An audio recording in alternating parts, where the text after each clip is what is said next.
पाकिस्तान रण अब ऐसा होगा, कभी नहीं जैसा होगा। Will nuclear war happen? इनकी ये स्ट्रैटेजी थी कि हमने छोड़ देना है कुछ लोगों को ताकि वो जाके कहानी बताएं इस चीज़ की। अगर आप इमेजिन कीजिए कि 50 लोग हैं, 50 को ही मार देंगे, who will tell the story? So they deliberately they chose to hit only men and particularly they put this narrative कि हिंदू men को टारगेट किया है और they left the women। तो जाके बताएंगे ना कि जाओ मोदी को बता दो। इंडिया में हर धर्म को इक्वल इज्जत से वो अपना धर्म फॉलो कर सकता है। इंडिया में हर एक कल्चर को रिस्पेक्ट किया जाता है। What is happening in your country? What are you trying to do? और जो ऑप सिंदूर है वो आपने हमारी महिलाओं का सिंदूर छीना है और हमने वही आपको जवाब दिया। उठते हुए शेर की पूंछ पे पैर रखोगे तो वो फिर आपके लिए भारी पड़ेगा। तो पाकिस्तान ने भी वही काम किया। It is trying to awaken a sleeping giant and I must tell the Pakistanis, don't mess with India. We are a sleeping giant, but when we hit you, we'll hit you as hard as you will not be able to get back up again. आने वाली 7 पीढ़ियां अपनी याद रखेंगी कि हुआ क्या था।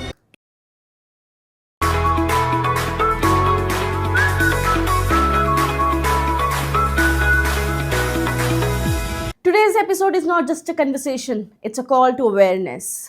It's an episode meant for every citizen, every Indian civilian who is asking what's happening in India. What's next? Today's episode is not meant to provoke anyone or any country, but to educate, to honor our soldiers, and to awaken our Indian citizens. Because when we understand the past and the present, only then we shape a stronger and united future of India. Today we have hosted a very special man, Mr. Navjot Singh. What about the man? We'll know from himself. Jai Hind everyone. My name is Navjot Singh and I'm a former officer of Intelligence Bureau. I'm a motivational speaker and an analyst of security and geopolitics. I come from Akhnur, a border town in Jammu and Kashmir, and today I am on Trending Diary podcast, and we discussed here about the ongoing security situation in India post the Pahalgam terror attack. We also discussed about Op Sindoor, the strategic geopolitical implications, and what should be our, the responsibility as the citizens, and how we can support the government and the security forces. And I'm sure through this we are trying to communicate a few things. So that's all about it. Thank you so much. Jai Hind. Most of you who listen to our episode never subscribe it or never follow our channel. But your support really matters to us. Your support help us to bring better guests, better stories, better conversation. So make sure before you tune in, hit that subscribe button or follow us on whatever platform you're listening to. Spotify, iTunes, Google Podcast, Instagram or YouTube. Because your support, your feedback really matters to us. Now tune in. Hi sir, welcome to the show. Super grateful that you come on such a short notice. Thank you so much.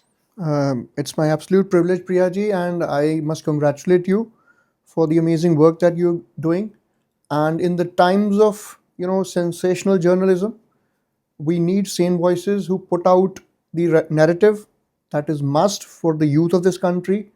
And social media and podcast is a great platform, and I'm really happy to be on your show. Good luck. Thank you. What's happening now? 22nd April 2025. Pahalgam attack happen, पूरी country को grief में और anger में छोड़ दिया. What happened there?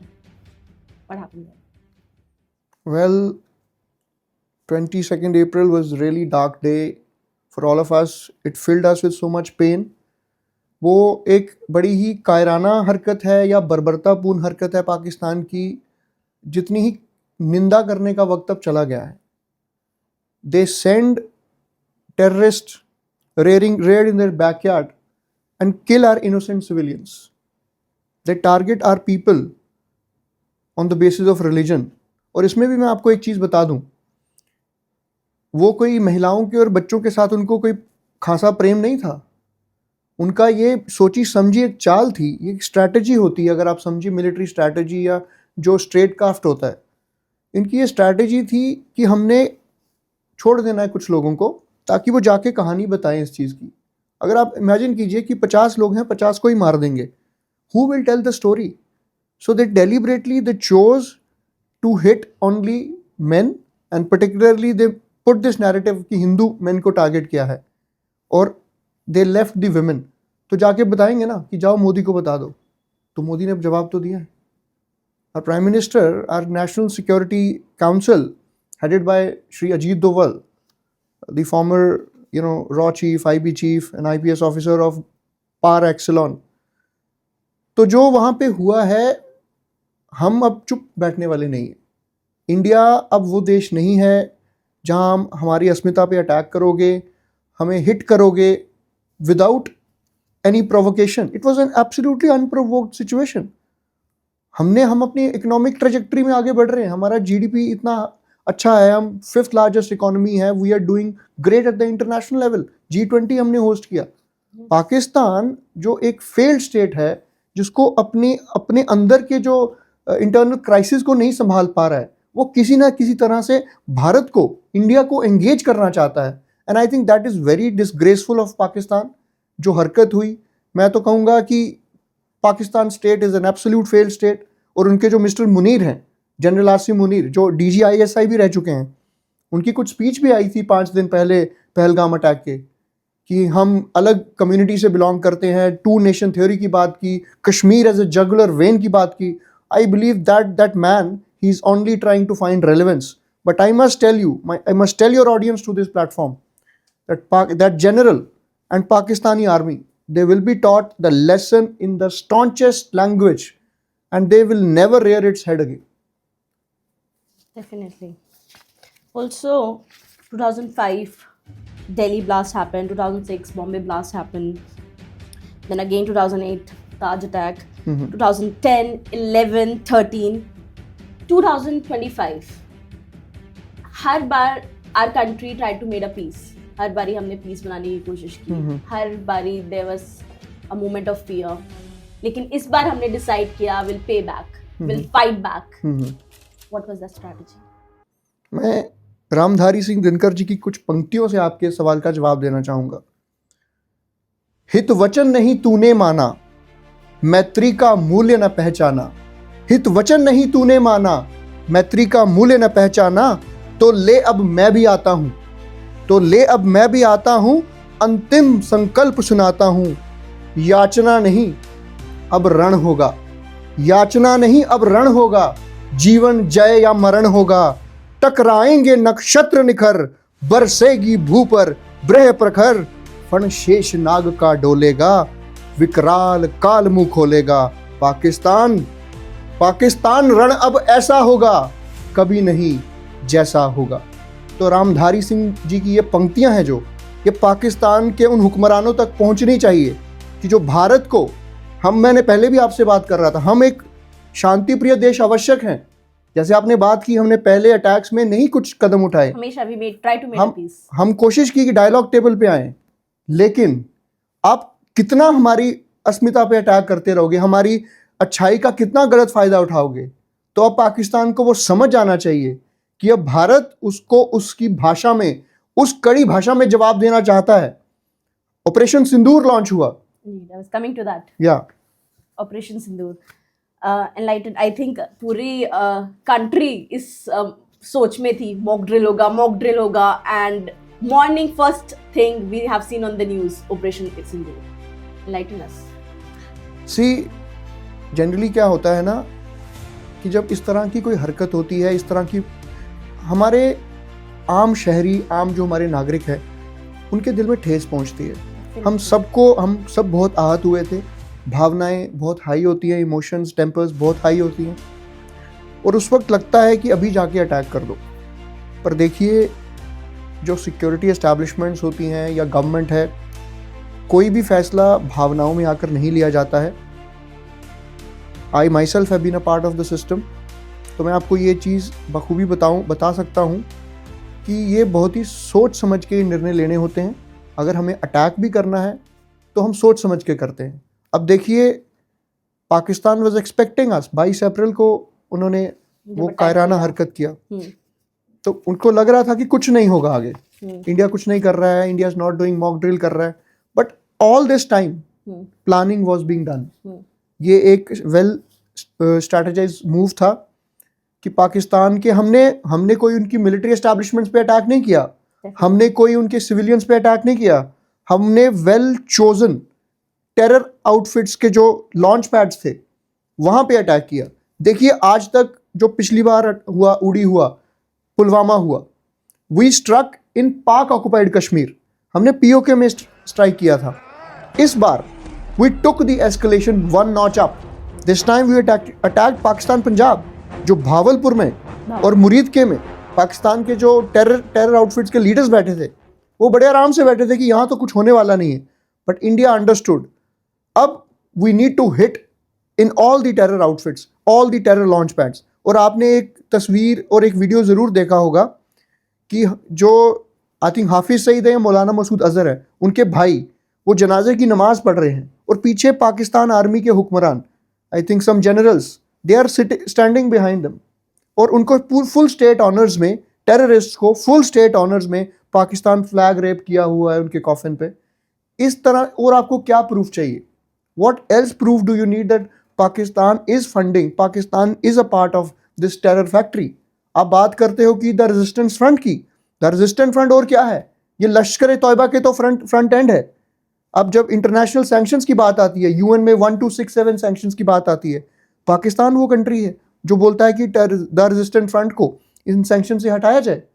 और हाफिज सईद कौन है? लश्कर तौयबा का हेड ही है वो, और लश्कर तौयबा फाइंड्स मैनिफेस्टेशन इन जमात दवा, वो एनजीओ का नाम दिया है, नाम चेंज कर लिया, बट उनके हुक्मरान तो वही है, उनका मोडस ऑपरेंडी तो वही है। दे रेडिकलाइज पीपल, दे टेक, अब कटोरा लेके जाते हैं अमेरिका के पास, वहाँ फंड्स लेके आते हैं और उसी फंड्स का इस्तेमाल करते हैं अपने जो टेरर फैक्ट्रीज को लॉन्च करने के लिए, भारत में एक उपद्रव पैदा करने के लिए, अपने स्लीपर सेल्स को एक्टिवेट करने के लिए। इनके अपने वहाँ क्या हो रहा है आप देखिए, बलोचिस्तान में बलोचियों ने इनके 200 सिक्योरिटी फोर्सेस को मार दिया। वो जो जाफर एक्सप्रेस का हाईजैक हुआ था, बलोचियों के साथ ये अत्याचार कर रहे हैं। सिंध में सिचुएशन खराब है। आई थिंक इनको अपना house, they should put their own house in order rather than targeting, you know, yes, India's integrity को, ये तो absolutely disgraceful. I'll come to the geopolitics part again. But before that, I think there's a big move, and I should say proud move, जहाँ पे India ने 2 prominent voices, women prominent voices, they have put forward, Colonel Sufia Qureshi and Wing Commander Vyomika Singh. What do you think? What was the strategy behind it? देखिए strategy एकदम clear cut है, इसमें कोई दो राय नहीं है। पाकिस्तानियों ने कोशिश की कि हमारे महिलाओं को और बच्चों के सामने उनके हस्बैंड्स और पिताओं का निर्मम हत्या की। इससे बड़ी कायरता और क्या हो सकती है? और ये पाकिस्तान, और उन्होंने एक और कोशिश की, एक तो ये चीज़ की, दूसरा हिंदू मुस्लिम सौहार्द को ख़राब करने की कोशिश की। तो हमारी जो एस्टैब्लिशमेंट है उसने ये पाकिस्तान के मुंह पे मुंह तोड़ जवाब दिया है कि हम ना तो आपके कम्युनल एजेंडा में फंसने वाले हैं। Colonel Qureshi, who is a decorated army officer, and Wing Commander Vyomika Singh, both represent the voice of Indian women. Definitely. And they represent the communal harmony, the unity that we have. So that is very clear. Pakistan को ये समझ आ गई होगी कि India is very good. आज कुछ वो बात कर रहे थे उनके, I think some general he was talking कि India theatrics करता है. India doesn't need to do theatrics, Mr. General.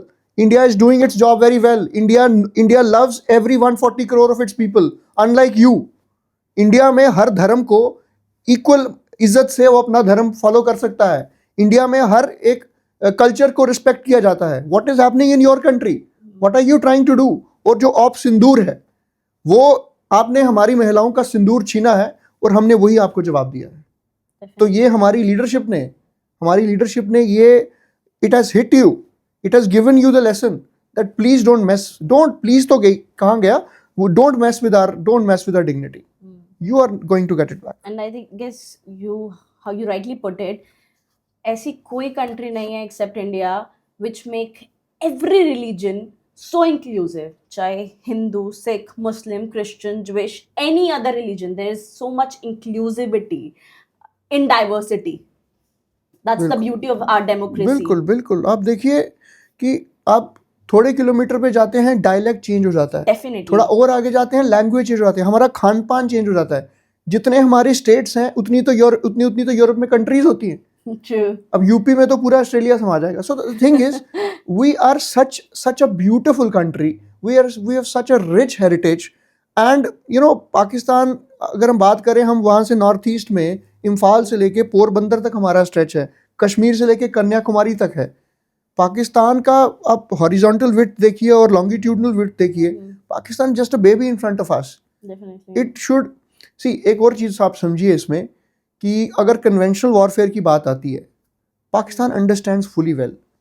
47, 65, 71, 1999 हर जंगों में पाकिस्तान कन्वेंशनल वॉरफेयर में हमसे कभी नहीं जीत पाया। तो कभी कभी क्या होता है, व्हाट हैपेंस इज, अब एक आप बॉक्सिंग रिंग में चले जाइए, अब there is a giant, there someone who is a very good boxer, एक थोड़ा सा someone who is not too good, तो अगर उसको he has to punch above his weight, तो उसको कुछ उल्टी पुल्टी हरकतें करनी होगी। तो पाकिस्तान वही कर रहा है। पाकिस्तान का वो एक्यूमेन उतना नहीं है, तो वो एक क्रॉस बॉर्डर टेररिज्म करता है, इस तरह की चीज़ें करता है। बिकॉज उससे क्या होता है, Pakistan has nothing to lose, we are a country that is on the upswing, we are the fifth largest economy, we're going up, we're going to be third largest. Our international stature is such that countries do listen to us. We are 1/6 of the world's population. We are the biggest market. अगर दुनिया में कहीं पे pen भी कोई बनाया जाता है, कोई सुई बनाई जाती है, उनको पता है कि इंडिया में इंडिया मार्केट है, तो कोई दुनिया की कंट्री इंडिया को एंटेगनाइज नहीं कर सकती। And we are going to be not just, मैं कहता हूं, हम कहते हैं ना ग्लोबल साउथ, हम सिर्फ ग्लोबल साउथ की वॉइस नहीं है, we are going to be the voice of the coming century, is going to be India century. और अब इसको I will take the argument a little further. आपको क्या लगता है कि इसमें सिर्फ पाकिस्तान का हाथ है? Is it only Pakistan that is involved in this? There is a larger game to it. The countries in the West, I will go on as far to say that the United States, America, China तो पाकिस्तान का friend है ही है, they want to weaken, they want to make India engage in things which will stall its economic progress. अब देखिए पिछले कुछ दिन से क्या हुआ है, सभी अपने अपने काम में लगे थे, अब सब एंशियस हैं कि क्या होगा, जंग होगी नहीं होगी, क्या situation. This is called the fog of war. Right now we are in the fog of war. Fog of war का कॉन्सेप्ट होता है कि कुछ नहीं पता, there is no clarity that what is going to happen, किस तरह का माहौल बनेगा। तो इस फॉग ऑफ वॉर को क्रिएट करने का ये जो इंटरनेशनल प्लान है, इंडिया को थोड़ा बहुत इस चीज़ को भी समझना है कि although we need to teach Pakistan the stern lesson, but we also need to ensure that we don't lose out too much. तो बहुत सारा हमें कैलिब्रेट करके तभी हमारे एस्टैब्लिशमेंट्स एक कैलिब्रेट तरीके से चल रहे हैं। Can you put more this part in segments? Because when we talk about other countries, I think as civilians what we understand is कि कुछ countries हैं, let's say we believe America is supporting us, the other countries are there, and there's always a news or story behind Pakistan, China is with Pakistan, sending Rafales to them and everything around that. So can you put more in segment, like what's happening more onto the geopolitics standards? See, right now, if you see, South Asia is the hotbed of, geopolitical churning. Let me take you to Bangladesh. What happened in Bangladesh? In last year, we saw regime change happening there. Sheikh Hasina's regime was upturned. And, Bill Clinton Foundation का stooge मैं कहूँगा, Mohammed Yunus, he's the prodigy of Bill Clinton Foundation, and his American connections are, not hidden from anyone. तो उसमें China, MSS की अगर हम बात करें, चाइना की intelligence agency, American intelligence agency CIA, they are working behind the curtains. Because क्या है, India and Bangladesh has had good relations when Sheikh Hasina का रजीम रहा है। 1971 वॉर की भी बात करें, तब से लेके we have been, mister Sheikh Mujibur Rahman, the founder of Bangladesh and the father of Sheikh Hasina, they have been very pro India.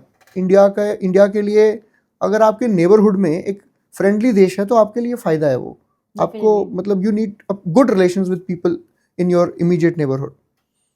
तो वो एक क्या तरीका है चाइना का कि इंडिया का नॉर्थ ईस्ट, अगर आप चिकन नेक की बात करें, चिकन नेक कॉरिडोर है जो इंडिया के मेनलैंड को नॉर्थ ईस्ट से कनेक्ट करता है, वेरी नैरो कॉरिडोर। वो ऊपर भूटान है, इस तरफ सिक्किम है, ऊपर चुम्बी वैली, आपने डोकलाम इंकर्जन के बारे में सुना होगा, डोकलाम इंकर्जन हैपेंड। तो चाइना अभी क्या कर रहा है, एक लाल मोनिर हाट प्लेस है towards chicken neck on the north of Bangladesh, Lalmonirhat. So they are trying to come up with an air base there. Okay. And what Mr. Yunus said in China, Beijing, कि China can use this Bangladesh as a launch pad and then India's northeast will be in trouble. तो ये अंदर की game समझना बहुत ज़रूरी है. दूसरी तरफ एक सेंट मार्टिन आइलैंड है, अमेरिका वहाँ पे अपना मिलिट्री बेस बनाना चाह रहा है because it wants to have a control, listening post इसको कहोगे आपकी, listening post over China. And plus when you see lot of these things happening, is it good for India? Definitely not. Because if China has an air base in Larmonin Hat, it is going to be easily monitor करेगा India को. तो India की, China की पहले ही एक policy है string of pearls की to encircle India. अभी आप ग्वादर पोर्ट के बारे में आप जानते हैं पाकिस्तान में, वो जो सी पैक कॉरिडोर है पाकिस्तान के जिनजियांग प्रोविंस से लेके वो ग्वादर पोर्ट तक जाता है, तो वो इम्पैक्ट होता है. इसीलिए चाइना अभी पिछले साल गगनगीर में एक ब्लास्ट हुआ है, टनल में ब्लास्ट हुआ था, कुछ लोगों को मारा गया. तो चाइना ये नहीं चाहता है क्योंकि वो टनल कनेक्ट करती है कश्मीर को लद्दाख से, तो लद्दाख की फिर कनेक्टिविटी बनती है LAC पे, line of actual control with China. तो इसमें there is a bigger game. Also आपको पता होगा कि लिथियम के रिजर्व मिले थे, रियासी एरिया है जम्मू कश्मीर में, and China is the global player in lithium. Now if India is able to tap that 6.7 trillion million tons of those reserves, then China, which controls 56% of global lithium trade, it is going to be impacted. So it is not just कि पाकिस्तान ने attack कर दिया या militants ने attack कर दिया. There is a bigger game to it. There is a PAFF, another organization, People's Anti-Fascist Front. People's Anti-Fascist Front. What's that? I'll tell you. See, पहले क्या था, जम्मू कश्मीर में जो मिलिटेंट ऑर्गेनाइजेशंस थी, टेररिस्ट ऑर्गेनाइजेशन सो टू से, उनका nomenclature होता था लश्कर ए तौयबा, आपने नाम सुना है, जैश ए मोहम्मद, हिजबुल मुजाहिदीन. इससे क्या होता था, वो इस्लामिक कॉनोटेशन से हम पाकिस्तान को लगता था कि ये हमसे कनेक्ट हो जाएगा. अभी क्या किया उन्होंने पिछले कुछ सालों में, वो नॉमनक्लेचर चेंज कर दिया. क्या चेंज किया? पहले रखा the resistance front. Resistance means अंदर से उठाए कुछ resistance. People's anti fascist front, कि इंडिया में जो फासिज्म है उसके अगेंस्ट एक फ्रंट खुला है. कपड़ा वही है कि खाल बदल ली है, भेड़िया वही है. So that is the thing, that is the new churning they are trying to do. So that is what is happening in the geopolitical scenario here, and India is dealing with it. But you should understand that when you are growing, you will be facing these threats. Our intelligence agencies, they are well capable. RNAW and the Intelligence Bureau, they are capable enough to thwart any such enemy threats. But we have to be a little more careful. That's all I can say here. Yeah. Also talking about the army of India, I think one of the richest army intelligence, as you mentioned, not in terms of money I should say or wealth I should say, but in terms of their training. मतलब army में जाने के लिए there are a lot of exams that they have to pass on, there a lot of study, so it's a game of both physicality and mentality, right? But on the other side, जब हम Pakistan army के बारे में बात करते हैं, it's more about it's the corruption involved. I think the Pakistan army hold major wealth of Pakistan itself. So can you put some light on that? You made a very valid point. See, ours is a very very professional army. Definitely. Pakistan में, India में क्या होता है, जम्मू कश्मीर की बात करें, ethical army also I should say. Yes, we respect the law of the land. Definitely. If you talk about Jammu and Kashmir, तो जम्मू कश्मीर में आर्मी की विजिल में इलेक्शंस होती हैं. पाकिस्तान में आर्मी इलेक्टेड गवर्नमेंट्स को टॉपल करती है. So look at the difference starting from 1947 to now. Talk about general Ayub Khan, general Ziaul Haq, general Yahya Khan, and now then we have General Pervez Musharraf, and now the current I would say very ambitious General Asim Munir. All of these generals, they want to have that clout. इनको clout चाहिए. What's clout? I don't know. They want their influence. Okay. Because they want that either they are coming fully into power, they topple the government, or they put up their stooge in the office of powers. And mostly एक और चीज़ आपको बताऊं, ये जो Pakistani generals हैं, they have huge properties. इनकी properties हैं Australia में, लंदन, अमेरिका, और इनके बच्चे वहाँ पढ़ रहे हैं. आम इंसान को इन्होंने बर्बाद किया हुआ है और इनके बच्चे पढ़ रहे हैं बाहर, इनकी अपनी प्रॉपर्टीज़ से बाहर, रिटायरमेंट होकर ये वहीं लाविश ज़िंदगी जीते हैं. तो ये एक इस चीज़ को भी एक्सपोज करने की ज़रूरत है अब आम आवाम है पाकिस्तान की जो उनके सामने भी कि आपको बेवकूफ़ बना रहे हैं, आप क्यों इनके बातों में आ रहे हैं. So that is also very very important to understand. In fact, I was listening to one security expert. Though I don't second that idea that there should be a tactical division, assassination division, जिससे हम इन Pakistani generals को retirement के बाद we take them down, we hunt them down, ताकि उनके अंदर ये डर फैले और वो पाकिस्तान में ही रहे रिटायरमेंट के बाद और उनकी असलियत वहाँ पे एक्सपोज हो. तो ये पाकिस्तान आर्मी अभी देखिए, although I wouldn't say every army is a professional army, but right now because of the leadership chaos, leadership vacuum है वहाँ पे. इनके पहले जो बाजवा साहब थे उनका एक थोड़ा फिर भी ठीक था, लेकिन मुनीर साहब he is more called as a mullah general. He you know quotations from Quran, that is fine, but at the same time he kinds of plays to the galleries कि फनेटिसिज्म को वो एनकरेज करता है आम जो उनके नागरिक हैं. अभी बलोचिस्तान में पाकिस्तान आर्मी की कितनी बुरी हालत है, तो उनका moral it is an all time low. And even एक इंटरव्यू में जब एक प्रेस ब्रीफिंग करनी थी, CCS कमेटी मीटिंग थी, I think the prime minister was sitting and one other general and then Asim Munir was sitting, तो his body language was very weak. So I think they are going to take, either he will be taken down by the Pakistan army, खुद ही इसको खत्म करेगी या इसको हटा दिया जाएगा. तो ये these people are they are a rogue nation. They don't have any ethos, they don't have any that sense of discipline, and dealing with such rogue nation sometimes is also हमारे लिए भी एक difficult हो जाता है. तो that is obviously a challenge.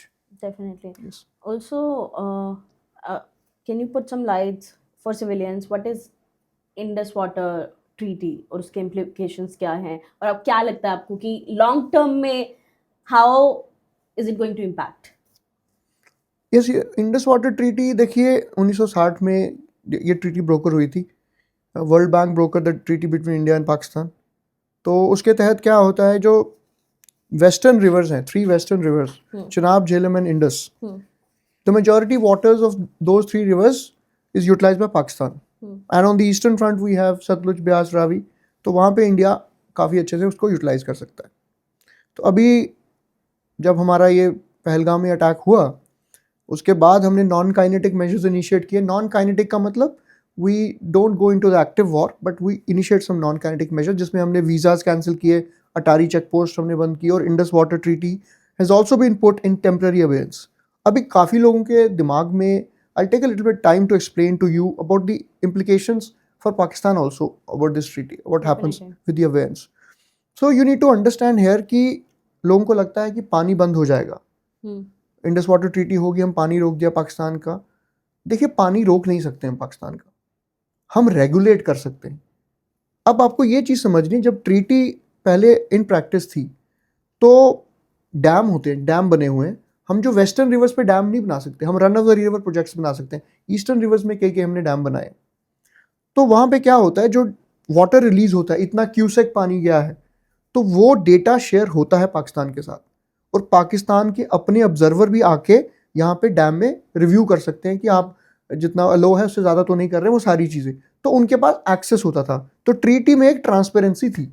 अब क्या होगा नाउ, अब चिनाब की बात करते हैं. अब चिनाब अखनूर प्लेन से होके पाकिस्तान में एंटर होता है.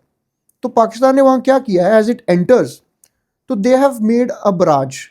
वो बराज पानी को डायरेक्ट करता है टुवर्ड्स रावी रिवर. वो पाकिस्तान का उस एरिया में वो पानी को डायरेक्ट करता है. उससे क्या है कि पाकिस्तान का जो पंजाब प्रोविंस है, वहाँ पे भी वो एक अच्छा इरिगेशन पोटेंशियल यूटिलाइज कर सकते हैं. अब क्या होगा, अब हम क्या करेंगे, पानी का इरेगुलर पानी का फ्लो हम कर सकते हैं, हम रेगुलेट कर सकते हैं. जैसे कुछ दिन पहले चिनाब का पानी एकदम रोक दिया गया था, बिल्कुल रुक गया, बट ज़्यादा देर तक नहीं रोक सकते, वो छोड़ना पड़ा. तो उससे क्या होगा, हम 6 दिन पानी बहुत कम छोड़ेंगे, 7वें दिन हमने पानी एकदम ज़्यादा छोड़ दिया. तो कितना टैप करेंगे, पानी बहुत ज़्यादा वो इरिगेशन के लिए इस्तेमाल नहीं करेंगे. उनके पास कोई डेटा भी नहीं है, हम कोई डेटा नहीं शेयर कर रहे हैं. तो पानी पूरा फ्लो करेगा अरेबियन सी में, 10-20%, 25%, 30% वो टैप कर लेंगे. इससे क्या होगा, अब पाकिस्तान के सिंध प्रोविंस के बारे में आपको पता होना चाहिए. वो सिंधु रिवर है जिसको हम इंडस कहते हैं, ठीक है. तो वो सिंध प्रोविंस है, that is already water scarce. अब पाकिस्तान में क्या है, पंजाब प्रोविंस की डोमिनेंस है. जो भी इनके जो जनरल्स हैं, जो लीडरशिप है, पंजाब प्रोविंस से आती है, पाकिस्तान पंजाब. तो वो क्या कर रहे हैं, वहाँ एक चोलिस्तान डेजर्ट है, चोलिस्तान रीजन है, Okay. तो वहाँ से 6 कनाले, ये सिंध रीजन से 6 कनाले लेके आ रहे हैं चोलिस्तान में। उससे क्या होगा, अब सिंध का पानी कम हो गया, ऑलरेडी वाटर स्ट्रेस्ड है, तो सिंध से 6 कनाले वहाँ पर लेकर आ रहे हैं वो। उससे क्या होगा, जो सिंध रीजन है वहाँ पे वाटर स्कार्सिटी जो ऑलरेडी है वो और बढ़ेगी। ग्रीन पंजाब या ग्रीन पाकिस्तान इनका प्रोजेक्ट है, तो उसमें पाकिस्तान पंजाब के लिए है। अब add to it the absence of the Indus water treaty. अब इंडस वाटर ट्रीटी से हम पानी और रेगुलेट कर देंगे। अब वो पानी जो इंडस का भी हम रेगुलेट करेंगे, चिनाब का भी, झेलम का भी हम रेगुलेट करेंगे, उससे सिंध में और सिचुएशन टेंस क्रिएट होगी। उससे क्या होगा, वहाँ people will rise up in arms, people will protest. अभी देखिए वो जो इनका N5 और N6 जो हाईवे है, उसके दोनों तरफ जो ये इंडस रिवर के दोनों तरफ वो जो हाईवे चलता है, वहाँ पे ट्रक पूरे लाइन में खड़े हुए हैं। They are you know traffic पूरा जाम है वहाँ पे, because they are rising up in protest. पानी है नहीं वहाँ पे, और ऊपर से ये सिचुएशन जो क्रिएट हो रही है। तो सिंध में भी जो बलोचिस्तान वाली सिचुएशन है, बलोचियों के साथ ये बलोची लोगों को, ये जो लीडर्स हैं इनके, करीमा बलोच आपने सुना होगा, जिनको नोबेल प्राइज़ के लिए नॉमिनेट किया गया था, उसके पहले भी इन्होंने कितने बलोच लीडर्स को, किसी को यूके में, किसी को कनाडा में, पाकिस्तान की ISI ने उनकी किलिंग्स कराई हैं, असैसिनेशंस कराई हैं। तो ये पाकिस्तान जो अपने अंदर एक ऊपर KPK प्रोविंस है इनका, खैबर पख्तूनख्वा, टुवर्ड्स अफगानिस्तान, ईरान की तरफ इनका बलोचिस्तान है, सिंध में आप देख रहे हो सिचुएशन है ही है, POK हम ले ही लेंगे और बच गया पंजाब। तो आई थिंक अब पाकिस्तान को अपने अंदर का आई थिंक देखना चाहिए। ये भारत के ऊपर अटैक करके अपनी ही it's digging its own grave. That is a very tricky situation for Pakistan. Okay. Coming back to present, आपको क्या लगता है कि how are you assessing the current situation after post Operation Sindoor? How our situation going to be, and what do you think? How far we are going to do with it? How far we are going to go? Well, that's a very tricky situation to be in that we are in right now. Op Sindoor के बाद जब हमने terror launch pads पे उनको attack किया, आपने देखा किस तरह से पाकिस्तान ने RT shelling and drone attacks शुरू कर दिए। पुंछ में we saw lot of loss of innocent lives. Even last night we have seen drone attacks in Rajouri area also. One ADC lost his life, he was martyred. So this is really very difficult for people on the front, especially, and the administration, security agencies. Pakistan using the drone attacks, and drones also, preliminary reports have shown that drones, they have connection with Turkey.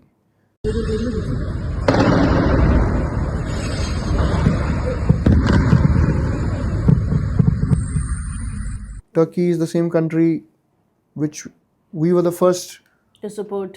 Yes, during the earthquake, we send in nurses, we send in all the supplies, and now Turkey हमारे ही खिलाफ drones का अपना इस्तेमाल करवा रहा है. That's very disappointing, very very disappointing.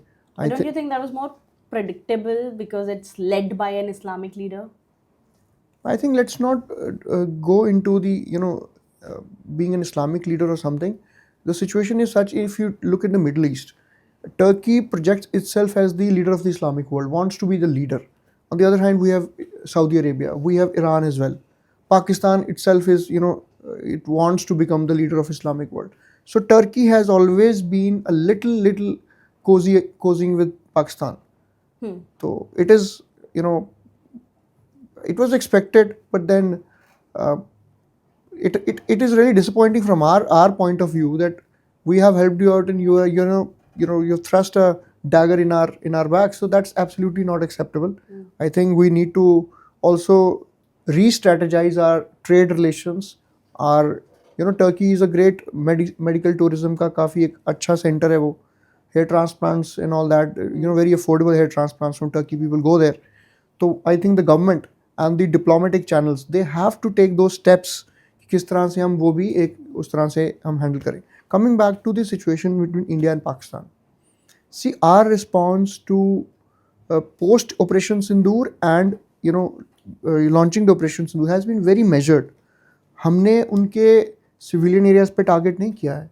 हमने उनके कोई innocent लोगों को नहीं मारा है. We have only targeted their terrorist launch pads, and now we are taking down their anti-missile systems. That also हम इसलिए कर रहे हैं because they are launch so many drones. अब देखिए उड़ी से लेके भुज तक 300 से 400 ड्रोन लॉन्च किए उन्होंने. मतलब there is a state of kind of situation of a panic in the border areas. तो हमारा भी तो रिस्पॉन्स बनता है ना. We also will be hitting them and we are. यहाँ पे एक बहुत इंपॉर्टेंट चीज़ मेंशन करना ये ज़रूरी है कि जो हमारा S-400 anti missile defence system है, that has intercepted and neutralised all of these drones and the ballistic missiles that have been launched on India. So we are not that country. और एक ये भी एक बात है, Pakistan has been trying to test कि वो थोड़ा सा इंटेलिजेंस गैदरिंग कि किस तरह का इंडिया का स्ट्रेंथ है. वो चाह रहा था, टेस्ट करना चाह रहा था कि इंडिया की मिसाइल डिफेंस सिस्टम की कैपेबिलिटी क्या है. पाकिस्तान को मुझे लगता है अब तक पता चल गया होगा कि we are not going to be taken for a ride. We are equipped. Our Faujis, they are on the front. They are the first line of defense. And I am proud to say that, coming from a military background myself, and I understand what it means to be in the line of fire. How much sacrifice our Faujis, they are doing on the front. And the civilians who are, watching this podcast also, they must understand that social media warriors बनने से नहीं होगा कुछ. हमें responsible citizen बनना है. We should become the citizens worth fighting for. We should हमें कोई जंग, आपको कोई जंग पे जाने के लिए नहीं बोल रहा कोई, लेकिन आप जहाँ पे भी है अपनी रिस्पॉन्सिबिलिटी को समझिए. आप र्यूमर मॉन्गरिंग में ना चाहिए, वॉर मॉन्गरिंग में ना चाहिए. वॉर की कीमत नहीं पता है आपको. जिसके घर से जो शहीद होता है उसको पता है कि उसके घर में क्या सिचुएशन है. देयर 1999 कारगिल वॉर में we lost so many of our valiant soldiers. तो कई बार अब देखिए हम वॉर लड़ना तो नहीं चाहते हैं, लेकिन अगर हम पे वॉर थोपी जाएगी तो हम पीछे भी नहीं हटेंगे. वो गुरु गोविंद सिंह जी ने 17वीं सेंचुरी में एक बात कही थी, जब औरंगज़ेब का जुल्म एकदम चरम सीमा तक पहुंच गया था, तो उन्होंने एक ज़फ़रनामा में, फ़ारसी में, पर्शियन में एक उनकी एक वर्स है. उन्होंने कहा था कि चू कर उस हमा हील ते दर गुज़श्त, चू कर उस हमा हर हील ते दर गुज़श्त, हलाल उस्त बर्दन बा शमशीर दस्त. इसका मतलब है when all other means have perished, it is righteous to draw the sword. जब बाकी सारे रास्ते ख़त्म हो चुके हैं तो शमशीर उठाना हमारा कर्तव्य नहीं, हमारी रिस्पॉन्सिबिलिटी भी है. हम जंग नहीं करते हैं. हम भारत बड़ा ही एक अमन शांति, एक भाईचारे वाला देश है. गौतम बुद्धा के देश से आते हैं हम, लेकिन भगत सिंह भी हमारे ही इधर थे. छत्रपति शिवाजी भी इधर से ही हैं. महाराणा प्रताप भी इधर से ही हैं. महाराजा रंजीत सिंह भी यहीं से हैं. लचित बोरफुकन असम से, वो भी यहीं से हैं. तो हम हर भाषा जानते हैं, लेकिन अगर आप प्यार की भाषा समझ जाएं तो बहुत अच्छी बात है. अब हमें प्रवोक ना करें. जंग हमें भी नहीं चाहिए, हम जंग नहीं चाहते हैं, लेकिन अगर आप हम पे थोपेंगे तो ख़त्म हम ही करेंगे. यह बात आप याद रखिएगा. Definitely, you said it so right कि India have never been a country who has purged the minorities. Absolutely. Right, unlike Pakistan. So we have been super kind towards everyone, but this time it's not just about just about the fear and the grief. It's about the fighting back situation.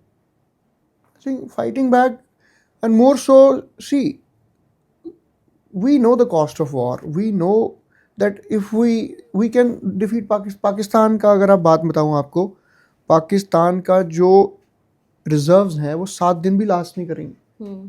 जब Ukraine war हो रही थी, America के कहने से इन्होंने अपना aviation turbine fuel Ukraine को बेच दिया पैसों के चक्कर में. 4 दिन का इनका बचा है. वो जंग लड़ के कैसे लड़ेंगे. अभी कल IMF ने इनको $2.3 बिलियन का लोन दिया. हमारी इकोनॉमी कितने ट्रिलियन की है पता है आपको. तो ये क्या लड़ेंगे हमसे, मतलब वो तो बात अलग है. लेकिन दिक्कत क्या है, Pakistan is a Rig state.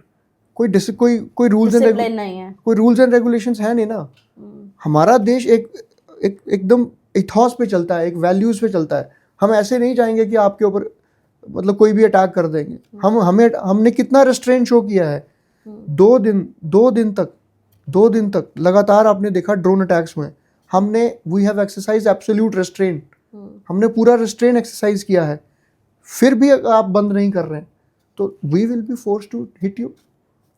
हम अपने इनोसेंट सिविलियंस, हमारे जो फॉरेन सेक्रेटरी साहब हैं उन्होंने बड़ी ही खूबसूरत भाषा में उनको समझाया है.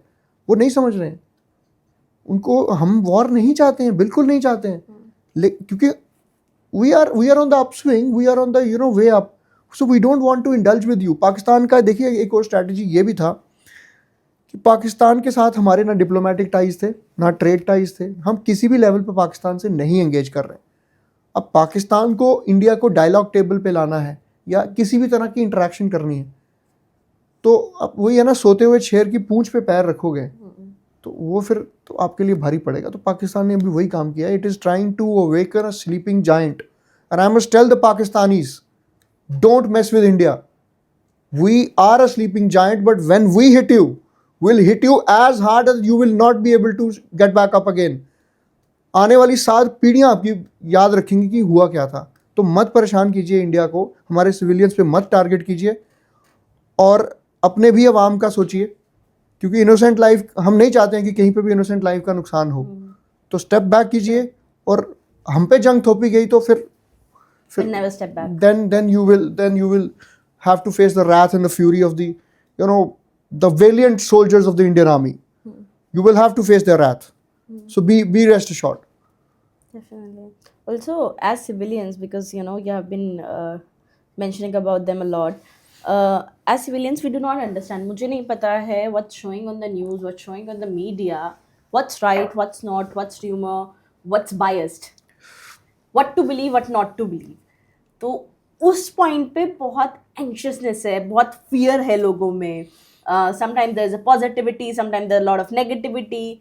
So how to filter? As civilians, I think it's really, as you mentioned, कि हमारी responsibility है to not to spread rumors, to not to spread wrong news, and to be more calm in this situation. Absolutely. How to be that way, और किस चीज़ को trust करना है, किसको नहीं trust करना है, how to have our fact checks, what? बहुत अच्छा सवाल आपने पूछा है. I must congratulate you for this question.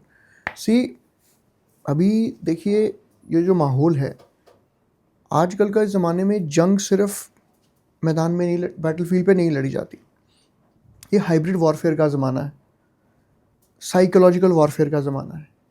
अभी आप देखिए इतने सारे वीडियोस और रील सर्कुलेट करी हुई हैं जहाँ पे ड्रोन अटैक्स हो रहे हैं, एंटी मिसाइल, वो AI जनरेटेड वीडियोस हैं या AI generated videos that are circulated by Pakistan based handlers.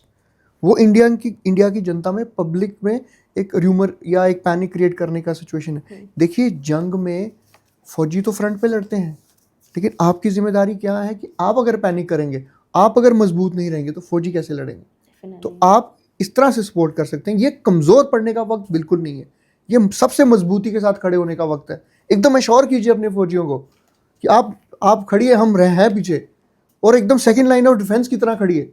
ये हमारी रिस्पॉन्सिबिलिटी है इस वक्त. और आपने जहाँ तक र्यूमर मॉन्गरिंग की बात की, I am absolutely appalled and disappointed with what the media channels are doing. एक ने तो ये शो कर दिया कि इंडिया ने इस्लामाबाद पे धावा बोल दिया, अटैक कर दिया. I mean this kind of miss information is not good. अगर मैं एकदम विनम्र विनती है सब सिविलियन से, सब यंगस्टर से, आप कोई भी इंफॉर्मेशन अगर आप देखते हैं, आप फैक्ट चेक कीजिए. आप सिर्फ इस वक्त, because we are in the fog of war, this thing adds to the fog of war. आप जाते हैं रोड पे, जो फॉग होती है कुछ नहीं सब, तो ये फॉग, ये हमें धुंधला किया जा रहा है. तो उस फॉग ऑफ वॉर से बाहर निकलिए. आप सिर्फ जो प्रेस ब्रीफिंग्स देखिए, इंडिया की सरकार ने कितना सिस्टमेटाइज तरीके से अपना वॉर ब्रीफिंग्स भी कर रहे हैं. फॉरेन सेक्रेटरी साहब खुद आ रहे हैं with colonel Qureshi and wing commander Singh. They are coming and giving you every detail that is there. आप जिस भी इलाके में हैं, आप अपनी डिस्ट्रिक्ट एडमिनिस्ट्रेशन जो आपको ब्रीफिंग्स दे रही है, लोकल एडमिनिस्ट्रेशन जो ब्रीफिंग दे रही है, उसी को बिलीव कीजिए. PIB के हैंडल से जो इन्फॉर्मेशन आ रही है या गवर्नमेंट के हैंडल से आ रही है या कुछ ट्रस्टेड न्यूज़ चैनल्स हैं, मैं कहूँगा सब नहीं, 1-2 हैं. आई थिंक फर्स्ट पोस्ट में I think Palki Sharma Upadhyay, she is a brilliant and she has एक उन्होंने न्यूज़ कुछ गलत दी थी, उन्हें उसका भी क्लैरिफिकेशन दे दिया कि हमने इस न्यूज़ हैंडल से उठाया था, वी टेक अकाउंटेबिलिटी. तो आप कुछ जेन्युइन न्यूज़ हैंडल्स हैं उनको फॉलो कीजिए, और उनको भी ना करना है तो मैं सजेस्ट करूँगा आप गवर्नमेंट को ही फॉलो कीजिए. जो ADGPI का जो ट्विटर हैंडल है या इंस्टाग्राम हैंडल है इंडियन आर्मी का, आप उसको फॉलो कीजिए, उधर से इन्फॉर्मेशन लीजिए. इंडियन गवर्नमेंट के जो हैंडल है वहाँ से, या जो मिनिस्ट्री ऑफ एक्सटर्नल अफेयर्स हैं, जो गवर्नमेंट की ब्रीफिंग्स हैं, उन्हीं को आप फॉलो कीजिए. आप मत किसी भी वीडियो को शेयर करते रहिए आपके इलाके में ड्रोन्स आ रहे हैं, आप उसका वीडियो मत बनाइए। और एक और चीज़ मैं कहूँगा from the security point of view, कुछ चीज़ें बहुत ज़रूरी हैं कि ब्लैकआउट के टाइम कुछ बेसिक चीज़ें, जब आपके इलाके में सायरन बज रहा है, फर्स्ट सायरन जब बज रहा है, तो आप सबसे पहले सेफ्टी पोजीशन ढूंढ लीजिए, डोंट वेंचर आउट। दूसरी चीज़, सायरन सेकंड सायरन होने का वेट कीजिए, तब तक बाहर मत आइए। सेकंड सायरन का मतलब ये है कि now the danger has temporarily abetted. दूसरी चीज़ ये है कि रात के वक्त, because in border areas Jammu Kashmir, Punjab, Rajasthan and the forward areas, drones हैं या जो मिसाइल्स हैं, वहाँ पे हमने देखा गया है पिछले 1-2 दिन, जहाँ पे लाइट लोगों ने कहीं अपना स्ट्रीट लाइट ऑन रखा था या कहीं पे गाड़ी में लाइट थी, वहाँ पे ड्रोन किसी तरह से वहाँ पे अटैक हुआ है। तो इंश्योर कीजिए, टोटल ब्लैकआउट कीजिए, अपने कर्टन्स को पूरा डार्कन कर लीजिए, अपने फ़ोन की भी टॉर्च लाइट मत इस्तेमाल कीजिए। यही आपकी सपोर्ट होगी, क्योंकि आप अपनी तरफ डेंजर अट्रैक्ट करेंगे और अपने साथ 10 लोगों की और को जान को खतरे में डालेंगे। तो ये कुछ छोटी छोटी चीज़ें हैं। और वीडियो बना के आप क्या करते हैं, थोड़ा पैनिक क्रिएट होता है। पैनिक नहीं क्रिएट करना है आपने। एक मैच्योर सिटीजन के और जो सोशल मीडिया इन्फ्लुएंसर्स हैं, उनसे मेरी हाथ जोड़ के विनम्र बेनती है कि मत सेंसेशनलिज्म, टीआरपी के चक्कर में, फॉलोअर्स व्यूअर्स के चक्कर में फालतू की न्यूज़ मत शेयर कीजिए। थोड़ा रिस्पॉन्सिबली एक्ट कीजिए, क्योंकि जितना आप समझदारी से एक्ट करेंगे, हमारी जो गवर्नमेंट है, हमारी जो सिक्योरिटी एजेंसीज हैं, उनका काम उतना आसान होगा। Already they are on the front, already they are dealing with so much. तो आप उनका काम थोड़ा जितना आसान कर पाएंगे, आई थिंक ये आपके लिए थोड़ा ठीक होगा। Fair enough. Along with that, you are from Akhnoor, and there's a 1965 war that happened there. Right. What actually happened there? What was the situation, and how did our country has overcame? We almost lost the Akhnoor to Pakistan, but how the situation came into control and what happened there? So Akhnoor के बारे में I'll tell you something, that Akhnoor which is 32 kilometers from Jammu, वो front से जो LOC है, it is around 50 to 60 kilometres. तो it has been यानी strategically very important. एक अखनूर ब्रिज है जो कनेक्ट करता है रजौरी पुंछ की डिस्ट्रिक्ट की लॉजिस्टिक्स को, ठीक है। यहाँ से सारा जो लॉजिस्टिक्स सप्लाई जाता है फौज का या otherwise, it goes to the Akhnoor bridge. अब तो 3-4 ब्रिज बन चुके हैं चनाब दरिया पे, पर 1965 की जो आपने बात की, तब एक ही अखनूर ब्रिज हुआ करता था और यहाँ पे सिर्फ एक इन्फेंट्री डिवीजन था और I think some squadrons of AMX-13 tanks. वो उस टाइम पे पाकिस्तान आर्मी की वहाँ पे स्ट्रेंथ ज़्यादा थी। ये वो वक्त था जब 1962 की जंग में हम चाइना से थोड़ी सी हमें रिवर्सेस का सामना करना पड़ा था और हम थोड़ा सा मोराल भी थोड़ा सा डाउन था। उस वक्त पाकिस्तान के जो तब के प्रेसिडेंट थे जनरल अयूब खान, उन्होंने एक प्लान बनाया कि इंडिया की जंगलर पे अटैक करना है। उन्होंने पाकिस्तान का मैप है, उस पर पॉइंट किया अखनूर को और बोला कि अखनूर ब्रिज को टारगेट करो, क्योंकि अखनूर ब्रिज टारगेट हो जाएगा तो अखनूर कट ऑफ हो जाएगा। तो 1 सितंबर 1965 को सुबह 5 बजे ये ऑपरेशन लॉन्च हुआ। तब वहाँ के 12 डिवीज़न के जनरल अख्तर हुसैन मलिक वो लीड कर रहे थे उस कैंपेन को। तो ये उन्होंने by the afternoon, I think ये जोड़ियाँ, छंब, मुनव्वर तवी वाला एरिया उन्होंने कॉन्कर कर लिया था। और अगले दिन 2 सितंबर तक आई थिंक वो they were within the touching distance of Akhnoor. उस वक्त पाकिस्तान ने एक टैक्टिकल ब्लंडर किया। जनरल अयूब खान ने अख्तर हुसैन मलिक को बदल के जनरल याया खान को अपॉइंट कर दिया विद इन द वॉर के बीच में। जब सारी स्ट्रैटेजी अख्तर हुसैन मलिक ने बना रखी थी, अब याया खान उनके फेवरेट थे अयूब खान के। वो चाहते थे कि उनको पता था कि ग्रैंड स्लैम जीत गए। ये ऑपरेशन का नाम ऑपरेशन ग्रैंड स्लैम था, ऑपरेशन ग्रैंड स्लैम। तो उनको पता था ग्रैंड स्लैम तो सक्सेसफुल हो जाएगा। जो उस ऑपरेशन सक्सेसफुल होने के वक्त जनरल होगा उस डिवीजन का, ऑब्वियसली उसको फिर बाद में वाहवाही मिलेगी और पाकिस्तान में नेक्स्ट जनरल बनने का मौका मिलेगा। पर ऐसा हुआ, इसकी वजह से जो पाकिस्तान ट्रूप्स में कन्फ्यूजन का माहौल क्रिएट हो गया ग्राउंड पे, और जनरल याया खान को लगा कि अखनूर में शायद बहुत ज़्यादा इंडिया की स्ट्रेंथ है। उन्होंने अटैक को थोड़ी देर के लिए उधर ही होल्ड करके रखा, उन्होंने अटैक नहीं किया। इतनी देर में 36 घंटे मिल गए इंडियन फोर्सेस को। पठानकोट से हमारी एयर सपोर्ट आ गई और थोड़ी इन्फेंट्री डिविजन्स ने भी अटैक किया। तो हम अखनूर को तब थोड़ा सा 5-6 सितंबर तक बचा पाए, लेकिन 6 सितंबर के बाद बचा पाना थोड़ा मुश्किल था। तब लाल बहादुर शास्त्री जो हमारे प्रधानमंत्री थे, अक्सर कहा जाता है कि वीक प्राइम मिनिस्टर, बट उन्होंने वो फैसला किया जो शायद बड़े कम प्रधानमंत्री कर पाए। उन्होंने इंटरनेशनल बॉर्डर क्रॉस करने का निर्णय लिया कि लाहौर पे अटैक करो। तब I think it was around 6th of September, I think 11 core से 3 जाट के जो बहादुर सिपाही, they went on the offensive. वहाँ पे लाहौर जो सिटी है उसके आसपास एक कनाल है, इच्छोगिल कनाल इसलिए बनाई गई है वो डिफेंस के लिए कि कोई भी यहाँ पे इन्फेंट्री मूवमेंट ना हो पाए।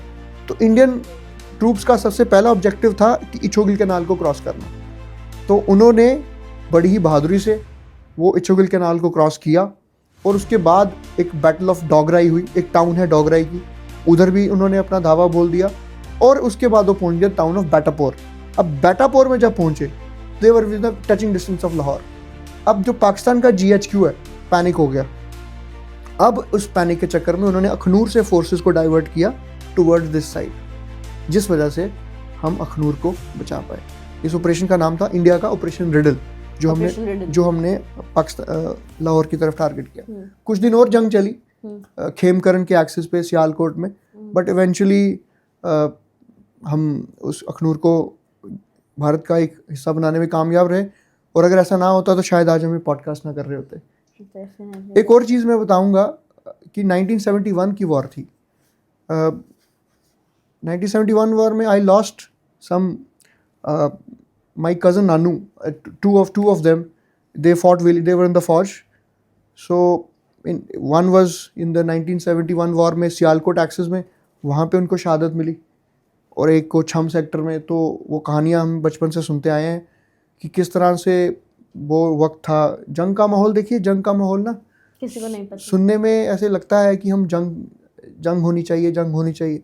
ऑब्वियसली जब आएगी तो हम लड़ेंगे, इतनी बहादुरी से लड़ेंगे कि फिर तो पीछे नहीं देखना है। लेकिन जिसने जंग का कीमत चुकाई होती है ना, उसको पता होता है कि जंग की कीमत क्या होती है।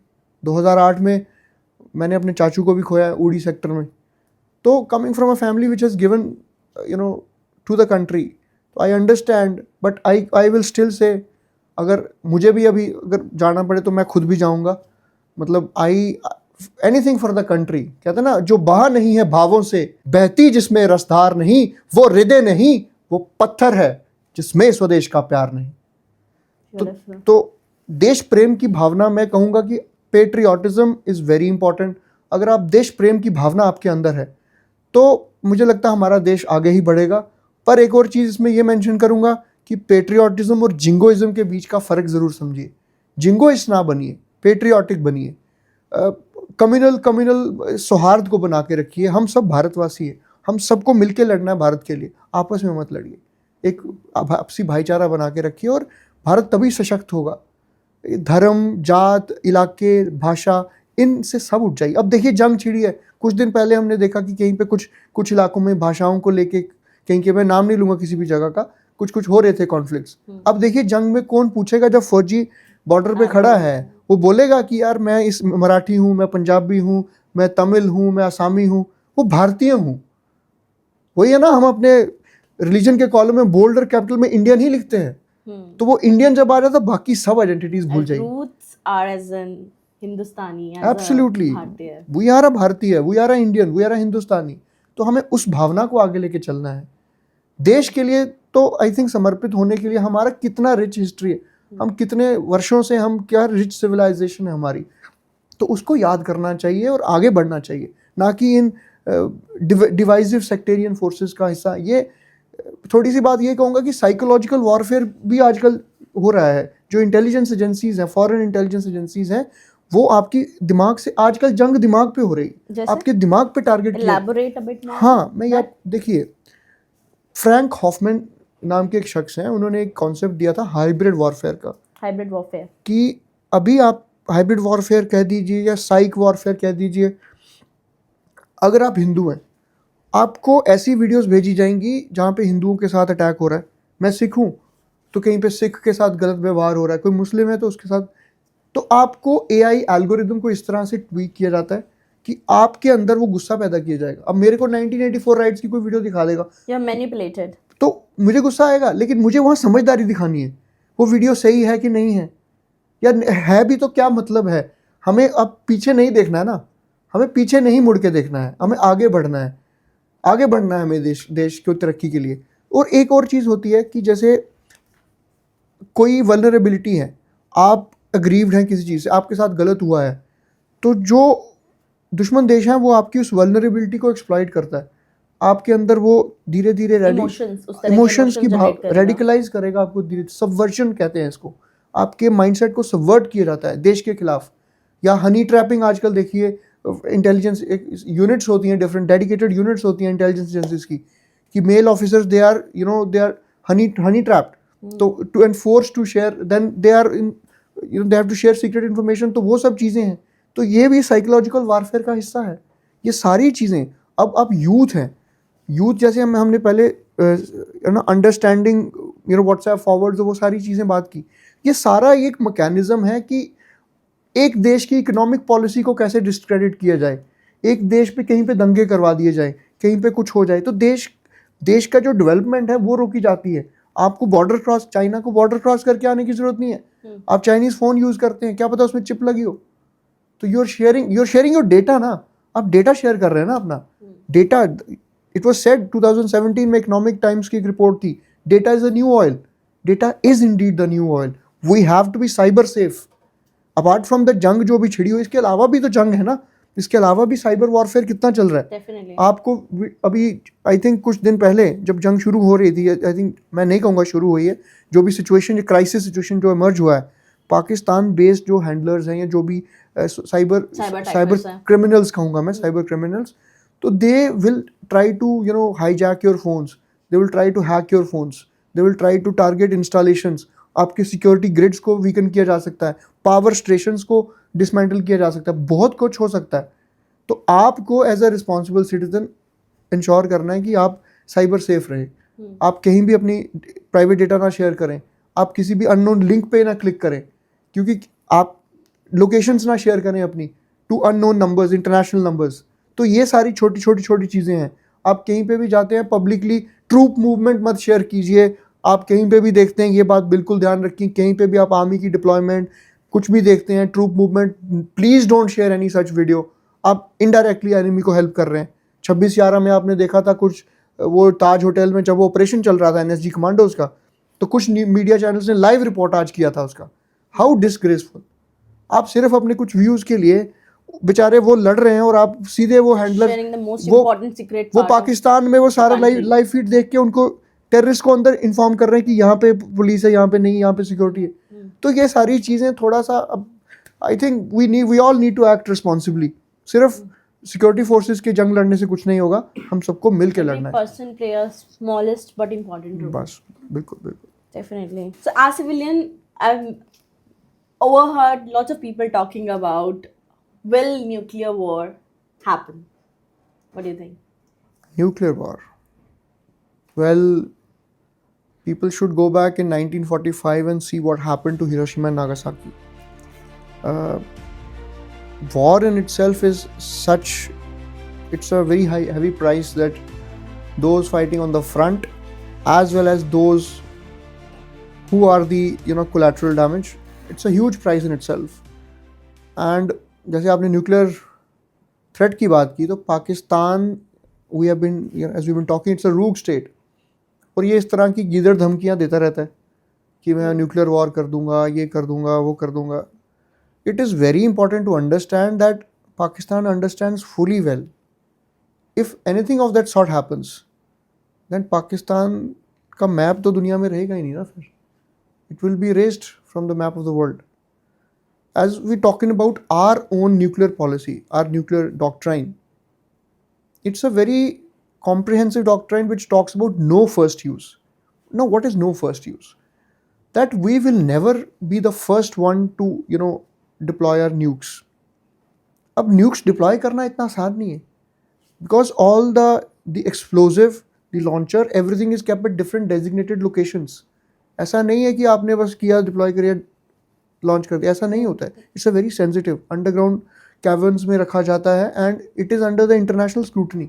अगर फॉर एग्जांपल, अगर वो जो एक्सप्लोजिव है या जो लॉन्चर है या वो जो सारे कंपोनेंट्स हैं उसके, उनको मूव किया जा रहा है एक लोकेशन से दूसरी जगह, तो सिर्फ हमें नहीं पता चलेगा, इंटरनेशनल कम्युनिटी को पता चलता है। तो ऐसा नहीं है कि एक दिन सुबह उठे तो पाकिस्तान ने सोच लिया कि हम न्यूक्लियर वॉर कर देंगे, ऐसा नहीं होता है। और हमारी जो पॉलिसी है नो फर्स्ट यूज़ के साथ, हम क्रेडिबल मिनिमम डेटरेंस पे बिलीव करते हैं।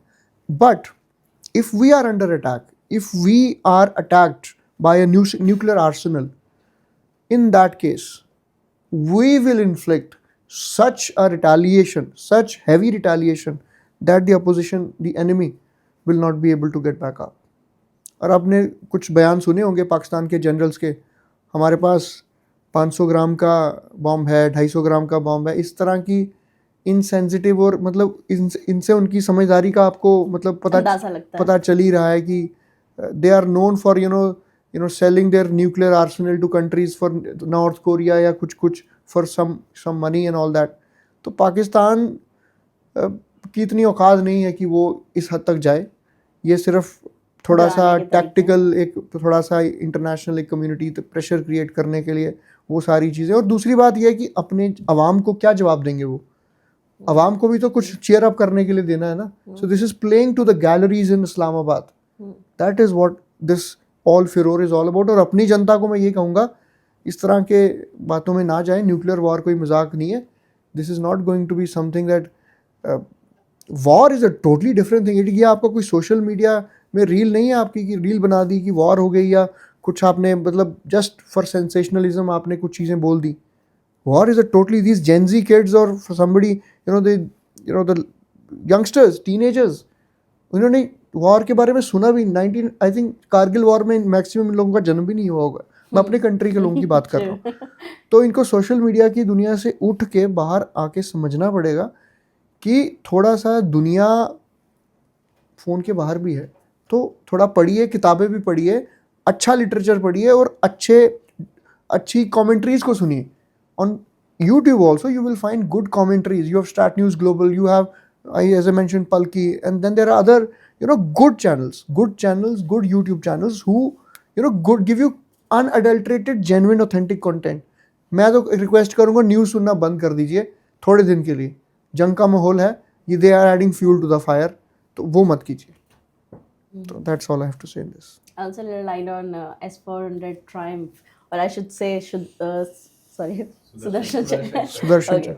Also, want to put some light on S400 Triumph, or I should say, Sudarshan Chakra of India. Yes, that has now been. People are happy to pay GST finally. For the first time, we all felt happy that we have been honest to pay the GST. So on that. Right. See, you very rightly pointed out. Had it not been for it's not just S-400. There are other anti-missile defense systems we have. We deploy drones as well. We deploy the Akash missile. तो हमारा एक बड़ा ही comprehensive, आपने Israel के iron डोम के बारे में सुना ही होगा. That is its anti-ballistic missile defense system. It is our version of the S-400, and it is, we have got it from the Russians. It's a Russian import. S-400 का मतलब ये है कि वो 400 किलोमीटर तक की रेंज में targets को डिटेक्ट करता है, डिप्लॉय करता है अपनी मिसाइल्स और उनको डेटोनेट करता है, न्यूट्रलाइज करता है. So this has been very critical because देखिए हमने जब लॉन्च भी किया, हमने उनके लॉन्च पैड्स में we launched attacks on the night, intervening night of 6th and 7th, Operation Sindoor, Op Sindoor, I'm talking about. So we were prepared. We knew that Pakistan will retaliate. We knew it because we cannot expect Pakistan not to retaliate. और हमारे पास वो system था in place, तभी हमने ये action भी लिया. ऐसा नहीं है कि हमने हवा में सोच लिया अब क्या करेंगे. Everything was prepared and strategized. We were prepared. We knew that we had a system in place. If Pakistan counterattacks, then we are there. और ये S-400 सिर्फ ड्रोन्स के लिए नहीं, एंटी बैलिस्टिक मिसाइल्स उनको न्यूट्रलाइज करने की क्षमता रखता है. और इसके अराउंड 70 आई थिंक मिसाइल्स, इसके अंदर डिफरेंट टाइप की मिसाइल्स हैं. एक ही तरह की एंटी बैलिस्टिक मिसाइल्स हैं, फिर किस तरह का वॉरहेड है, वो डिपेंडिंग, वो क्या करता है, ये रडार है जो इसमें वो असेस करता है टारगेट को और based upon its potency it न्यूट्रलाइजेज it. अभी कई बार क्या होता है, जब वो वॉरहेड है, for example there is a plane, वो प्लेन आ रहा है, वो प्लेन को भी न्यूट्रलाइज कर सकता है. और अगर वॉरहेड उससे रिलीज हो गया है, उसने रिलीज कर दिया है, तो तब भी उसको न्यूट्रलाइज कर सकता है. So if the warhead is still inside the plane जहाँ से वो लॉन्च हो रहा है, so it can both ways, it kind of provide safety. So it's a very good, I think very, I am very grateful कि हमारे पास ये system था, तो हम थोड़ा सा इस इवेंचुअलिटी से थोड़ा बेहतर Try to तरीके defend ourselves. डील कर पाए. और आई थिंक मिनिमल, और I think there have been no casualties because of drones as of now, and this has been really good. Because हमने देखा कि गाजा में जिस तरह से होता है, या ईरान और इसराइल में दीज थिंग्स, तो उनका डिफेंस सिस्टम भी अच्छा है, but our accuracy is also been 99 to 100%. We have been able to defend our civilians.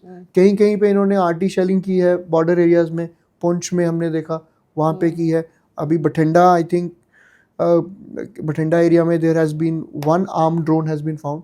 In So Amritsar also, there's a situation of whole blackout, right? everywhere you see, I come from Akhnoor, so there was a state of little chaos. थोड़ा सा tension तो हो जाती है लोगों को, because ऐसा हमने कभी ड्रोन्स उस इलाके में देखे नहीं. तो अमृतसर हो गया, अखनूर हो गया, या forward areas Poonch, Rajouri, and coming here Jalandhar हो गया, इवन भुज तक, हर जगह मतलब पाकिस्तान, जितना हमारा पाकिस्तान का बॉर्डर है, अब पाकिस्तान का हमारा तीन चार तरह का बॉर्डर है. एक होती है हमारी LOC, line of actual control, जिसको सीज फायर लाइन कहा जाता है. फिर इंटरनेशनल बॉर्डर है जो परगवाल, जम्मू कश्मीर के परगवाल इलाके से अखनूर के पास है, वहाँ से भुज तक नीचे जाता है. फिर सर क्रीक एरिया आपका, दैट्स मैरीटाइम बॉर्डर.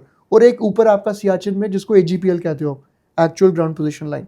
तो हर सिचुएशन में अलग अलग तरह की कैलिब्रेशंस मतलब होती हैं. तो ये आपका मतलब मुझे लगता है कि S-400 has been very critical, and it has been helped to by other missile defense systems. Yes. Also, what do you think, how's this propaganda, what can be the propaganda, like Pakistan has recently targeted the Gurdwara in Punch also, and now there have been some drones as per the news that have been suspected in Amritsar. So what they're trying to prove, what's the propaganda, larger propaganda towards it? See, Pakistan जैसा घटिया देश है, वो इस तरह की communal emotions को flare up करने की कोशिश करता है. अब गुरुद्वारे पे अटैक किया वहाँ पे उन्होंने, साथ ही वहाँ पे I think there is some मस्जिद आल्सो हैज़ बीन अटैक्ड. एक क्राइस्ट चर्च है, उसके आसपास 2 बच्चे छोटे छोटे, आई नो अ फ्रेंड जिसके वो कज़न है, उसके 10 साल का, आई थिंक 12 साल की 2 छोटे छोटे बच्चे, वो बेचारे रात को शहीद हो गए. गोल्डन टेम्पल की आपने बात की, तो इनको पाकिस्तानी को भाई ये चीज़ समझ लो, आप गलत जगह पे हाथ मत डालिएगा आप, क्योंकि थप्पड़ों से ही मार देंगे आपको. ये लाहौर कहाँ है आपका, कुछ पता ही नहीं चलेगा आपको. तो ये चीज़ आप समझ लीजिए कि इंडिया की आप अस्मिता पे मत जाइए. आई थिंक गोल्डन टेम्पल पे अटैक करना तो चलो दूर की बात है, हमारे सभी धार्मिक स्थल इक्वली रिस्पेक्टेबल हैं. और गोल्डन टेम्पल जहाँ की अभी लाइट भी कभी बंद नहीं हुई थी, आप ब्लैक आउट वहाँ पे हुआ, एक ठीक है आस्था जुड़ी होती है. अब अगर आप ज़्यादा ही आप मतलब गोल्डन टेम्पल पे ड्रोन्स आपने लॉन्च अगर किया, मुझे पता नहीं कितनी वेरीफाइड ये सच में उनकी इतनी हिम्मत है कि उन्होंने ऐसा किया है. अगर ऐसा किया है तो फिर बहुत गलत है, और इस तरह की कोई भी हरकत को बड़ा ही लाइटली तो नहीं लिया जाएगा किसी के द्वारा भी. भारतीय सरकार भी इस चीज़ को समझती है, हमारी सिक्योरिटी एस्टैब्लिशमेंट्स. तो पाकिस्तानियों को थोड़ी हिस्ट्री पीछे पढ़ लेनी चाहिए. हरी सिंह नलवा का थोड़ा नाम आप पढ़ लीजिए कि अफ़गानियों को सलवार पहनने पे मजबूर हो गए थे वो. तो ये थोड़ा सा देख लीजिएगा आप, इस तरह की हरकतों से बाज आइए. भारत एक ऐसा देश है, we are a country of warriors.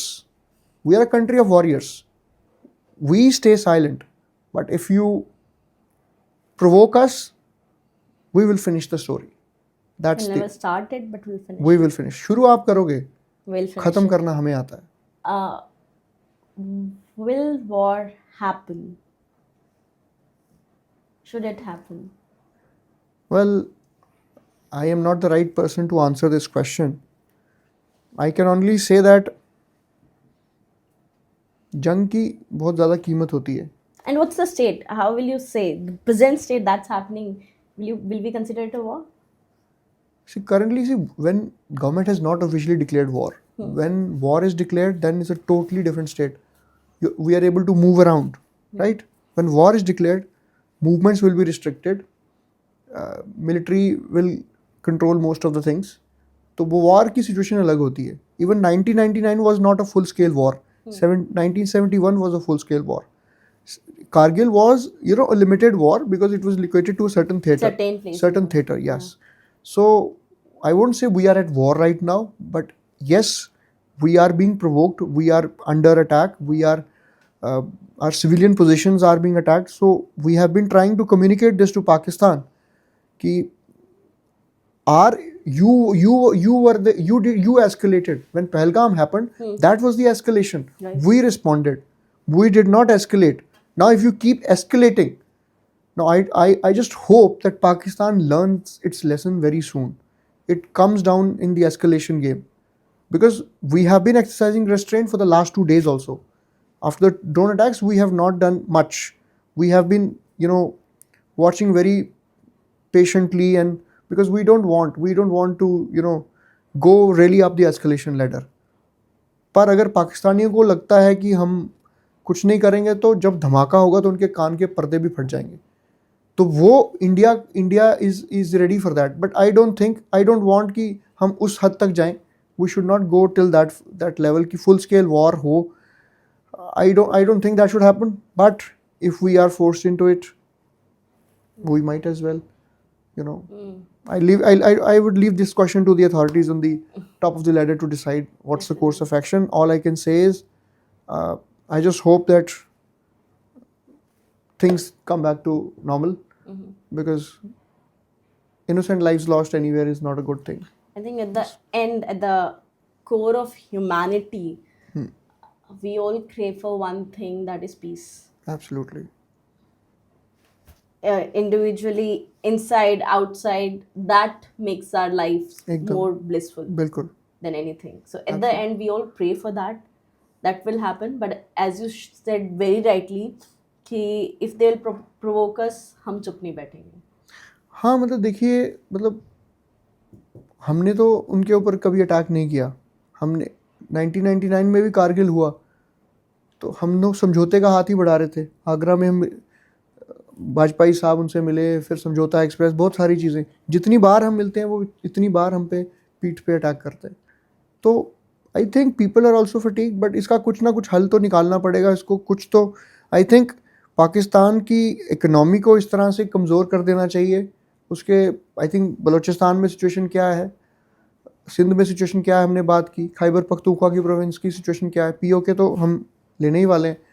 तो I don't think Pakistan is in any state. जब वो लोन लेने के लिए कटोरा लेके पहुंच जाता है आईएमएफ में, कभी यूएस के पास, तो उसको अपने अंदर की तरक्की पे फोकस करना चाहिए, रादर देन ये जो सबसे पहले तो पाकिस्तान अपने अंदर जो टेरर फैक्ट्रीज को बंद करे.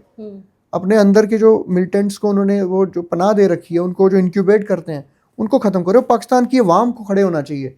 पाकिस्तान की अवाम को मिलिट्री के खिलाफ खड़े होना चाहिए कि ये बंद करो, हमें नहीं चाहिए ये. तब कोई बात बनेगी. अदरवाइज तो अगर हमारे ऊपर अटैक होगा तो हम तो we will have to respond. We can not sit silently, because अब हम कितने दिन तक डर के माहौल में रहेंगे कि अब अटैक होगा. इनोसेंट रात को लोग सो नहीं पा रहे हैं, ड्रोन अटैक्स हो रही हैं, ये सारी चीज़ें हो रही हैं. इस तरह की हमारे सिविलियंस की, मतलब they are targeting our civilians. ये एक्सेप्टेबल नहीं है. हमने उनके सिविलियंस पे अटैक नहीं किया है. सिविलियन एरियाज पे ड्रोन्स आप लॉन्च कर रहे हो, मिसाइल्स लॉन्च कर रहे हो. This is absolutely unacceptable. I think आज एक सिरसा में I think the drone one missile has been neutralised. तो ये पाकिस्तान अगर बाज नहीं आया तो फिर अब उसी भाषा में समझाएंगे फिर. Before ending this, last thing that you want to say to our audience? I think I have said enough. I think most of the things I have already shared. But one thing I would like to share to the citizens, about the youngsters, please be responsible. Rumor mongering नहीं करो, sensationalism में मत जाओ, और कोई भी चीज़ बड़े ही ध्यानपूर्वक शेयर करो. WhatsApp फॉरवर्ड्स या कोई भी मिलिट्री डिप्लॉयमेंट, किसी भी तरह की चीज़ आप मत शेयर करो, और एक रिस्पॉन्सिबल सिटीज़न की तरह बिहेव करो. और एक चीज़ मैं कहूँगा, जो मेरे भाई बहन मित्र जो बॉर्डर एरियाज़ में जो सिविलियंस हैं, मेरी अपनी फैमिली वहाँ पे है, फ्रंट पे जो लोग हैं, सिविलियंस की बात कर रहा हूँ. I think a lot of shout out to the civilians in the front as well, क्योंकि फ़ौजी तो लड़ ही रहे हैं, पर वो भी बड़ी दिलेरी से वहाँ पे फ़ौजियों के साथ हैं, साथ खड़े हैं. तो उनके साथ पूरा देश खड़ा है, मुझे उम्मीद है. और please be assured that we shall overcome this, we shall thrive to this. और ये टाइम अभी हम कमज़ोर नहीं, मजबूत होके लड़ेंगे, मजबूत होके खड़े होंगे. और जैसे वो एक वीडियो में देख रहा था कि कि आप बॉर्डर खोल दीजिए, हम पाकिस्तानी वालियों को पाकिस्तान वालों को दिखा देंगे। तो वो जोश है, लोग डरते नहीं, हमारे देश के लोग डरते नहीं। तो हम वो Dogra, if I come from the land of Dogras, brigadier Rajendra Singh, general Zorawar Singh, जिन्होंने गिलगिट बल्तिस्तान तक जम्मू कश्मीर की सरहदों को बढ़ाया था, तो हम वो उस वेलियंट कम्युनिटी से आते हैं, और मुझे यकीन है कि हम इस इवेंचुअलिटी का भी उतनी ही दिलेरी से सामना करेंगे। सिक्योरिटी फोर्सेस के साथ कंधे से कंधा मिला के खड़े हैं और खड़े रहेंगे, और पाकिस्तान को उसका जवाब देके हम इस जंग को जीत के आगे बढ़ेंगे। जय Hind. Jai Hind. And you rightly said, you know, two nights before also, when all the news were happening, even some of my friends were, though it was just out of, you know, humor and everything, but none of them stepped back by saying कि, you know, अगर time आया तो हम भी जंग पे जाएंगे. एकदम, Guys, एकदम. let's plan. That's So I all. think it's kind of conversation that's happening in every house, which is very important, बिल्कुल. which is bold, which is बिल्कुल. you know, which shows our love for the country. But thank you. It's great having you. Again, you came on a very short notice. Thank you and Jai Hind. Jai Hind. It's been a pleasure, and I wish you all the luck as well in all your endeavors. And I hope through this podcast, we are able to reach youngsters and get the right message across. Thank you. Definitely. Thank you so much. I hope you really liked this episode, and thank you so much for sticking it to the last. If it added even 0.1% value to your life, to share it to the people that you think it will bring a change, because your support really matters to us. I'll see you soon in another episode with another great story, with another great value, with another great human. With that said, thank you so much. Jai Hind.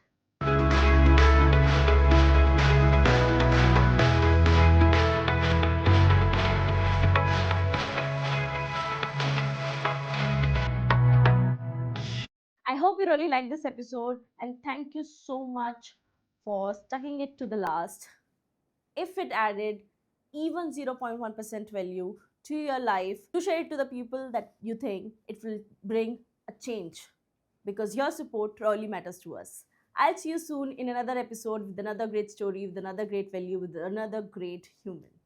That said, thank you so much. Jai Hind.